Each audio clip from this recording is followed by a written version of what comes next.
তুমি থাকো এখন এখানে একা পড়ে, আমি গেলাম আমার এক্স গার্লফ্রেন্ডের কাছে। প্লিজ বেবি আমাকে ছেড়ে যেও না, প্লিজ যেও না, এছাড়াও তো প্লিজ যেও না।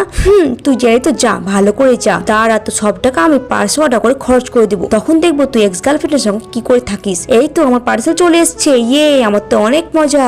এবার আমি এই পার্সেল গুলোকে একটা একটা করে বাড়ির ভিতরে ভরে নিবো, আর একটা করে আনবক্সিং করবো, আর বাড়ির সমস্ত কাজ করে নিবো। এবার দেখবো তোর কেমন লাগে। তো সব টাকা খরচ করে তো আমি পার্সেল অর্ডার করে দিয়েছি, এবার আমিও দেখবো তুই এক্স গার্লফ্রেন্ডের সঙ্গে কদিন থাকিস। আমি তো জানি তোর এক্স গার্লফ্রেন্ড একদম টাকার লোভী, তোর কাছে যতদিন টাকা থাকবে ততদিন তোর গার্লফ্রেন্ড তোর কাছে থাকবে, আর যখন দেখবো তোর পকেট খালি তখন তোর গার্লফ্রেন্ড তোকে লাথি মেরে তাড়িয়ে দিবে, তখন তুই আমার কাছে ঠিকই আসবি, তখন তোকে আমি লাথি মেরে বাড়ি থেকে তাড়িয়ে দেবো। কারণ তুই আমাকে বিয়ে করে তুই তখন তোর এক্স গার্লফ্রেন্ডকেই ভুলতে পারিসনি। থাক তোর এক্স গার্লফ্রেন্ডের সঙ্গে, আমি এখন দিব্যি তোর টাকা খরচ করবো আর বাড়িতে আরামসে থাকবো। কারণ এতদিন ধরে তো আমি ওর অনেক টাকা বাঁচিয়েছি আর আমি অনেক কষ্ট করে সংসার চালিয়েছি, কিন্তু না, এবার থেকে তো আমি আর কষ্ট করবো না। আমার যা যা প্রয়োজন লাগে ওর টাকা খরচ করে সবকিছু নিয়ে নিবো। ভেবেছিলাম টাকাগুলো জড়ো করে ওকে একটা আইফোন কিনে দিব, কিন্তু না, ও তো এর যোগ্য একদমই না। ওই অ্যান্ড্রয়েড ভাঙা মোবাইল ইউজ করো। আর বন্ধুরা, তোমার কাছে কি মোবাইল আছে কমেন্টে কিন্তু বলে যাও, আর একটা করে লাইক করে দিও প্লিজ।